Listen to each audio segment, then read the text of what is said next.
Salut, j'espère que tu vas très bien. Je suis ici pour discuter et te présenter brièvement le parcours de rétrogradation de Mercure entre le 10 mai et le 3 juin, même si, comme tu vas comprendre tout à l'heure, la boucle rétrograde dure un peu plus longtemps. Alors, j'ai préparé cette présentation en 3 temps. La première, on va revoir un peu les principes basiques de Mercure rétrograde. Ensuite, on va parler de cette rétrogradation en soi, des grandes lignes, c'est-à-dire le fait que Mercure passe de Taureau à Gémeaux et après de retour marche arrière. Où est-ce que se tiennent les moments de conjonction inférieure et supérieure avec le Soleil qui font partie du cycle qui démarre ici. Et bien sûr, et comme toujours, le schéma de rétrogradation qui est super important. Juste un petit truc avant de... Bon, après, je vais t'expliquer en détail la boucle rétrograde en fonction des degrés dans lesquels il va circuler. Mais avant de commencer à t'expliquer tout ceci, je voudrais te rappeler 2 choses. La première, c'est que il y a beaucoup de contenu sur la rétrogradation de Mercure dans le blog. Alors je t'invite, si tu veux vraiment comprendre ce que Mercure rétrograde signifie, à aller chercher les différents articles qui renvoient vers des leçons dans l'espace éducatif. Il y a un dossier dans l'espace éducatif dédié exclusivement à Mercure. On a abordé de différentes perspectives ce cycle super important de Mercure, ces moments de rétrogradation et comment ils peuvent nous servir. Il y a une leçon qui arrive, 11 clés pour apprendre à te servir stratégiquement des moments des conjonctions Mercure-Soleil. Enfin, il y a beaucoup d'informations déjà publiées dans le blog et je trouve que c'est un peu inutile que je revienne dans le détail à chaque fois que je parle de Mercure rétrograde alors qu'il y a déjà tant d'informations. Donc pour ne pas te saturer d'infos et pour ne pas faire doublon à chaque fois, je vais passer très vite sur ces concepts-là, mais je t'encourage vraiment à ce que tu t'intéresses à ce Mercure rétrograde et à comment l'utiliser. Je te laisserai tous les liens dans l'article qui va associer à cette vidéo et que tu pourras trouver si tu es en train de regarder cette vidéo sur ma chaîne YouTube, tu pourras la trouver dans la boîte d'informations. Bon, commençons. Alors, Mercure rétrograde, la meilleure métaphore que je pense avoir trouvée jusqu'ici pour l'expliquer, c'est la défragmentation mentale.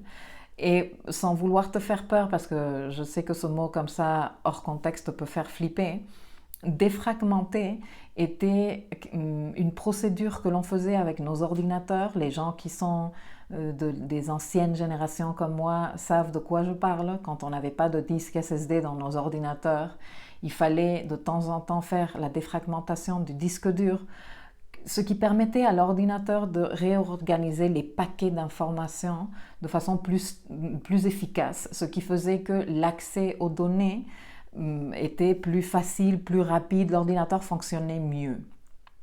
J'explique ceci dans une des leçons dont je te parle de Mercure rétrograde, je te la laisserai ci-dessous. Du coup, lorsque Mercure est en mode rétrograde, nous sommes en temps de défragmentation, de réorganisation des paquets d'informations que nous avons cumulés au cours des derniers temps. Il s'agit donc d'un temps parfait pour un tas de trucs. Revoir, réviser, reconsidérer, réévaluer, repenser, retraiter les dossiers, renégocier, recontacter la personne avec qui tu avais discuté pour un business ensemble, pour un accord, pour un contrat, que ça ne s'est pas passé comme toi tu voulais ou que tu n'as pas eu une réponse qui te convient et tu te donnes, avec Mercure rétrograde, c'est comme tu as 3 opportunités en tout. Celle qu'on t'a refusée, quand tu reviens, et le dernier passage de Mercure. Tu vas comprendre ça quand je t'expliquerai la boucle. Ceci est applicable à toute rétrogradation de Mercure où qu'elle se tienne dans le thème. Maintenant, en mai-juin 2022, Mercure est en train de circuler entre Taureau et Gémeaux, c'est-à-dire qu'il arrive à 26 degrés Taureau, et à partir de là, il est en train de parcourir des degrés sur lesquels il va revenir plus tard. Et dans ce parcours, il passe par les 0 degrés Gémeaux. Donc en fait, il est en train de rétrograder sur 2 signes. Et ces 2 signes sont en rapport avec cette défragmentation mentale et cette réorganisation de l'info. Et ces reconsidération, renégociation, réévaluation, révision que nous sommes en train de faire sont aussi en rapport avec les affaires Taureau et Gémeaux. Et bien sûr que pour une lecture beaucoup plus précise de comment ceci se joue dans le thème de chacun, il faut aller regarder où sont ces degrés, où se passe tout ce truc-là. Mais comme je te dis, il y a une leçon qui vient d'être publiée quand je publierai ce document. Elle aura été déjà publiée sur les clés pour utiliser les conjonctions Mercure-Soleil. Et bien sûr que quand je parle de conjonction, je parle forcément du cycle complet que je te recommande beaucoup de faire. En Taureau, qu'est-ce qu'on fait avec Mercure? Eh bien, on développe une approche pratique, pragmatique, du bon sens, organique, tu vois, simple, sans complication et sans complexité. Et focaliser sur la valeur, focaliser sur tout ce qui est sensoriel, ce que nous pouvons percevoir à travers nos 5 sens et qui donne de la valeur à notre expérience de vie. En Gémeaux, Mercure, il a quelles compétences? Il a les compétences de l'intelligence, l'agilité, la rapidité, la répartie, l'ouverture et aussi la possibilité ou la capacité de voir et de considérer de multiples options. D'ailleurs, à mon avis, c'est le super pouvoir de Mercure en Gémeaux. La capacité vraiment de considérer toutes les options, même si à un moment donné, et forcément qu'on s'éparpille avec un Mercure en Gémeaux. Pourquoi? Parce qu'il y a tellement d'options, on regarde tellement dans tous les sens qu'on a du mal à rester centré sur un truc. Mais voilà, c'est quand même un super pouvoir de Mercure en Gémeaux. Avec la rétrogradation de Mercure entre Taureau et Gémeaux, en fait, Mercure, il avance en Gémeaux, en Taureau, pardon. Il avance, il est là, ok. Mentalité pratique, application du bon sens, approche organique, avançons peu à peu, cherchons la stabilité, cherchons les décisions, prenons des décisions valorisantes, etc., etc. Et on bascule en Gémeaux et on est là, ok, regarde, avec tout ce que j'ai acquis ici comme information, commençons à regarder toutes les options, commençons à utiliser nos compétences mentales plus rapides, plus agiles, plus versatiles pour voir comment on peut appliquer ce qu'on a récolté ici comme information, ici. Et donc il avance. Et normalement, il trace, il continue, et après il passe en Cancer, et après il passe en Lion, etc., etc. Mais ici, non. Ici, il arrive aux 5 degrés Gémeaux, et il dit, attends, avant de continuer dans ce que je suis en train de faire ici, je vais revenir en arrière, je vais revenir en arrière, je vais revenir en arrière, je vais revenir en arrière. Donc il y a quelque chose de très important en rapport avec les valeurs Taureau dont Mercure a besoin pour faire son boulot en Gémeaux. Ce boulot en Gémeaux est d'autant plus important que la conjonction inférieure se tient exactement à 0 degré du signe. C'est ici qu'elle se tient. Ici, donc, nous avons un nouveau mindset. Ici, il y a comme un moment graine, une énergie graine de Mercure. Mercure fait sa conjonction au Soleil. On a vu l'importance importantissime des initiations lors des conjonctions au Soleil de n'importe quelle planète. On l'a vu dans une masterclass il y a quelques semaines. Je te laisserai le lien vers la leçon ici. Si tu n'as pas regardé cette leçon, je te recommande pour que tu comprennes l'importance des conjonctions au Soleil.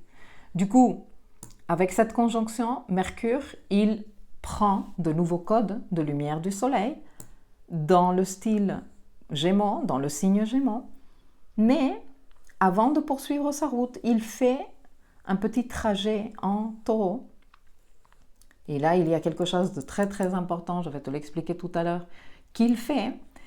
Et ensuite, il va reprendre son mouvement direct et il va continuer, il va avancer, il va faire tous ses autres rendez-vous et il va faire aboutir ce cycle à ce moment de plein Mercure. Si ce moment est un moment assimilable à une nouvelle lune, mais d'énergie mercurienne, ce moment est assimilable à une pleine lune d'énergie mercurienne également. Donc ici, on reçoit la graine et ici, on peut commencer à voir des résultats. À 24 degrés, Cancer. Conjonction inférieure, conjonction supérieure. Moment très important de ce cycle. Et comme je te dis, les phases entre ces deux moments importants, je te les explique d'ailleurs dans cette leçon 11 clés pour apprendre à utiliser stratégiquement les conjonctions Mercure-Soleil. Toute rétrogradation par défaut suit un schéma que l'on peut identifier en regardant les aspects que la planète qui rétrograde fait en répétant. Parce que normalement, les planètes font les aspects une fois. Quand nous sommes devant un schéma de 3 aspects, les mêmes répétés au cours de la période de rétrogradation de la planète, pour certaines planètes même, ça peut aller jusqu'à 5 fois où elles répètent l'aspect. Là, on est face à un moment d'apprentissage. On est face à un schéma de rétrogradation qui nous demande quelles sont les choses que tu es en train d'apprendre. Qu'est-ce que te laissent ces multiples opportunités pour que tu te saisisses de l'énergie que mettent à ta disposition les 3 sextiles à Jupiter et les 3 trigones à Pluton que Mercure va faire au cours de sa boucle rétrograde. Ces sextiles et ces trigones, je les ai déjà abordés dans des timelines astrales parce que au moment où je suis en train de faire ce document, Mercure a déjà commencé à rétrograder, mais j'ai commencé à parler de ces aspects lorsque Mercure était en zone d'ombre, que je vais t'expliquer maintenant. Mais avant ça, juste te donner les dates des sextiles. Alors, cette rétrogradation, franchement, moi, elle me paraît super bénéfique et intéressante. Déjà parce que le schéma de rétrogradation est plutôt doux et self-empowering. On a 3 sextiles à Jupiter qui représentent avoir la capacité de voir les opportunités, voir pour les saisir. Et si tu ne l'as pas vu ici, tu peux la voir ici et sinon tu la verras ici. Donc tu as de multiples opportunités pour les voir et les utiliser. Et ensuite, 3 trigones à Pluton. 3 trigones, enfin Mercure, Trigone, Pluton, s'il te plaît, on veut les Mercure, Trigone, Pluton, on les aime.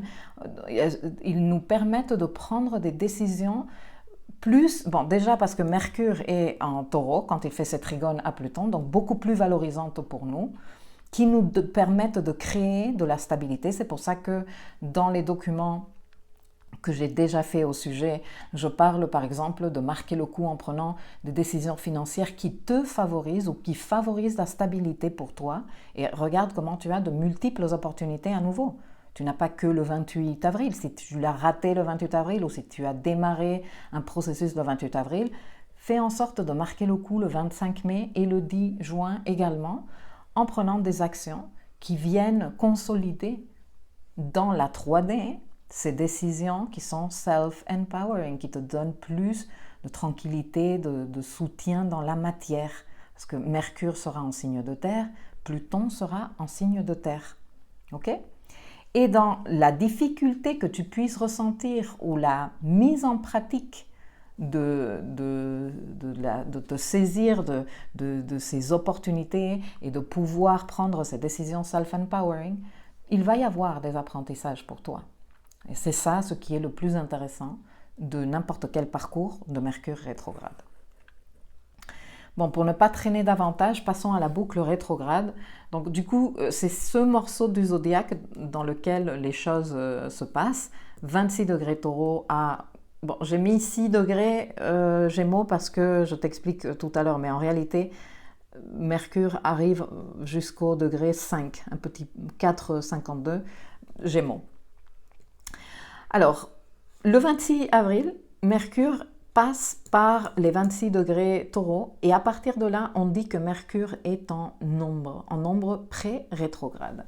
Ceci est un concept, ce concept de ombre pré-rétrograde, le concept de boucle rétrograde, le concept de schéma de rétrogradation, tout ça sont des notions plutôt techniques en astrologie que j'ai expliquées dans le détail dans la formation sur les planètes rétrogrades qui est toujours accessible gratuitement quand tu te crées un compte dans la section gratuite de l'espace éducatif qui s'appelle Chez nous. Je te laisserai le lien ci-dessous si tu veux aller regarder qu'est-ce qu'il y a comme contenu là-bas. Je pense que si ce genre de document t'intéresse, tu dois trouver ton bonheur là-bas. Pour les personnes qui font partie du programme Architecte de ma vie, cette formation, elle se trouve dans le dossier Planète rétrograde. Cette formation et bien plus d'autres informations complémentaires. Du coup, Mercure ici est en ombre, ce qui veut dire que du 26 avril où il démarre son ombre pré-rétrograde jusqu'au 10 mai où il commence sa rétrogradation officiellement, Mercure va être en contact avec des situations qui vont être revues et re-revues quand Mercure repassera par ici et par ici, en mode rétrograde ici et en mode direct. Pourquoi j'aime expliquer tout ça? Eh bien parce qu'il arrive souvent que lorsque Mercure est en ombre pré-rétrograde, il se passe des choses, on envoie des candidatures, on a des rendez-vous et on se prend des râteaux, des noms, nanana. Mais si dans d'autres circonstances, le nom peut avoir un caractère définitif, et bon, tout dépend aussi du contexte astrologique et tout dépend aussi de la personnalité de la personne, parce qu'il y a des gens qui disent ok non, mais non maintenant et je reviens plus tard, hein, et on revoit ça. Lorsque Mercure est en ombre pré-rétrograde, ou même lorsque Mercure est en rétrogradation, les noms que tu reçois par ici ne sont pas nécessairement définitifs et tu as des possibilités de revenir et relancer la personne ou le projet différentes fois. Et peut-être que ça va se matérialiser ou que tu vas apprendre à lui donner l'approche qui va convaincre l'autre personne ou qui va interpeller l'autre personne. C'est aussi une excellente période pour avoir des discussions qui se sont mal passées ici ou s'il y a eu une rupture ici, recontacter la personne par ici, rediscuter, clarifier les choses, s'excuser. Toutes ces choses-là sont très convenables à faire pendant que Mercure est rétrograde. Et comme je te dis, si la rupture ou le truc s'est mal passé au cours de l'ombre pré-rétrograde, sois tranquille, trace une stratégie et utilise les moments par lesquels Mercure repassera par ici pour te donner une deuxième voire troisième chance. Tu vois, la vie ne te donne pas qu'une chance. Bon bref, donc Mercure démarre sa boucle rétrograde et la première chose qu'il fait, c'est son sextile à Jupiter, un sextile qui va se répéter encore d'autres fois. Tu vois, il va se faire ici, il va se faire ici à nouveau et il va se faire ici. Comme je te disais, le 20 juin. Les dates, elles sont ici. Mercure continue à avancer et il fait son premier trigone à Pluton. À 28 degrés et quelques du signe Taureau, lui, et Pluton qui est en Capricorne. Celui-ci est le premier trigone de 3 trigones qu'il va avoir au total. Ici, il aura un nouveau trigone le 25 mai et le 10 juin, il aura un dernier trigone. Le 29 avril, Mercure entre en Gémeaux. Et il avance plutôt peinard jusqu'au sextile à Vénus du 6 mai. Il est en ce moment stationnaire, c'est-à-dire qu'il est sur le point de commencer à rétrograder. Il va rétrograder le 10 mai. Il commence officiellement sa rétrogradation. Il commence son mouvement marche arrière. Et il rétrograde, et regarde, il passe par ici, par les mêmes degrés, tu vois. Il repasse en arrière, comme ça. Tac, tac, tac, tac, tac, tac. Et marche arrière, il refait sextile à Jupiter qui, entre-temps, est sorti, parce que ici Jupiter était en Poisson, ici Jupiter est en Bélier. Il est sorti de Poisson, il est entré en Bélier. Donc ce sextile est de feu-air, alors que ce sextile était de eau-terre. Suite au sextile avec Jupiter, il fait sa conjonction inférieure au Soleil. Moment très important, il arrive au cœur du Soleil, il prend de nouveaux codes de lumière dans l'énergie Gémeaux. Et avec ces nouveaux codes de lumière, lui, il continue son travail de révision, reconsidération, réévaluation, jusqu'à ce qu'il entre en Taureau, marche arrière, tu vois, là on est dans les 29 degrés Taureau, il est déjà en Taureau ici, et on reprend les valeurs Taureau, pragmatisme, bon sens, approche organique, simple, valorisation, valeur de soi, profiter de la vie. C'est ici qu'il fait un sextile à Mars. Tous ces différents aspects, je te les expliquerai dans les timelines astrales. Il continue à rétrograder. Il fait son deuxième trigone à Pluton. Comme je te dis, si tu n'as pas saisi l'opportunité de ce trigone à Pluton, en voilà une deuxième opportunité pour toi. Il continue à rétrograder, il continue à rétrograder. Il arrive au degré 26 Taureau, que voilà. Et c'est là qu'il reprend son mouvement direct le 3 juin. Il reste stationnaire quelques jours et puis il commence à avancer, il commence à avancer. Et là, oui, ce sera la troisième et dernière fois qu'il passera par tous ces degrés-là. Et pour toi, c'est vraiment le moment soit de clôturer l'affaire, soit de boucler le contrat, soit de signer ta négociation comme tu l'as fait, soit de valider ce projet financier que tu avais démarré ici. Voilà, c'est vraiment le moment de finir ce que tu as été en train de travailler au cours de ces semaines ici. Dernier trigone à Pluton le 10 juin. Mercure entre en Gémeaux le 13 juin et refait contact au point où il a fait sa conjonction inférieure au Soleil. Ici, il est fort probable que tu aies des premières compréhensions, plus de clarté, maintenant que Mercure a repris le mouvement direct par rapport aux informations qui t'ont été livrées le 21 mai. Il reste en Gémeaux jusqu'au 5 juillet. Il continue à avancer, il continue à avancer. Le 18 juin, Mercure est hors ombre, c'est-à-dire qu'il commence à parcourir à partir de maintenant de nouveaux degrés. Il n'est plus dans le travail de il est dans le travail de je mets en application ce que j'ai appris ici et je commence à cumuler de nouvelles expériences. Et dans ce nouvel esprit, il recontacte Jupiter pour un dernier sextile et voilà. Et la boucle de rétrogradation est finie. Je te dis un dernier petit truc qui est super important et que j'aborderai également dans les leçons qui seront dédiées aux éclipses. C'est que ce Mercure est en train de rétrograder en pleine saison d'éclipse. Et pas que ça. Ce Mercure commence son ombre et reprend son mouvement rétrograde à 26 degrés Taureau. 26 degrés Taureau est le point où se tient l'éclipse lunaire totale en Scorpion. Et tu vas me dire, mais comment ça en Taureau, on parle de Scorpion? Oui, c'est un axe. La Lune, une éclipse lunaire est une éclipse de pleine Lune, ce qui veut dire que Soleil et Lune sont en opposition. Si la Lune elle est à 25 degrés et quelques, presque 26 degrés Scorpion, le Soleil obligatoirement est en face, ok? Sur ce point, concrètement, ce 26 degrés Taureau, il est là, le Soleil.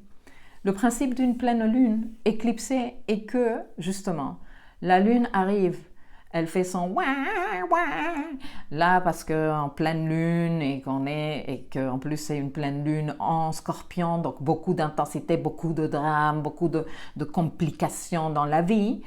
Et cette lune, elle est éclipsée. C'est un message qui nous dit, ici, il y a ce récit de l'enfant lunaire, ces réactions de l'enfant lunaire qui sont prêts à disparaître, qui ne nous servent plus.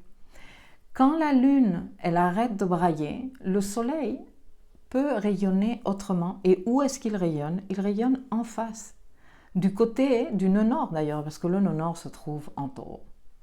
Le fait que Mercure démarre tout son processus de rétrogradation et que les 26 degrés Taureau soient le point où Mercure reste stationnaire, c'est-à-dire il fait du surplace, tu vois, il est là, il va rester ici plusieurs jours avant de commencer à avancer à nouveau, indique à quel point le travail que tu vas être en train de faire avec Mercure au cours de cette rétrogradation est lié à ce travail que présente l'éclipse lunaire en Scorpion et aux opportunités, parce qu'on est en train de parler ici d'un schéma de rétrogradation qui parle de voir les opportunités et prendre des décisions valorisantes.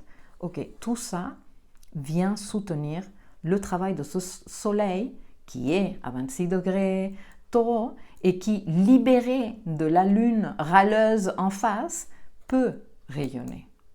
Mais bien sûr, pour que tout ceci fonctionne, il faut que tu choisisses de donner de l'attention à ça et pas tant à la lune. Ou bon, de permettre à la lune qu'elle fasse son travail de l'ombre et qu'à un moment donné, on dise « Ok, on s'est occupé de ça, maintenant, next ». Nouveau mindset. Nouveau mindset qui allie les compétences Taureau, les super pouvoirs Taureau et les super pouvoirs Gémeaux et qui se met ici au service du soleil. D'un soleil qui est en train de rayonner du côté du nœud nord, du côté de l'évolution karmique. Voilà, j'espère que cette information te sera d'utilité. Je te dis à très bientôt.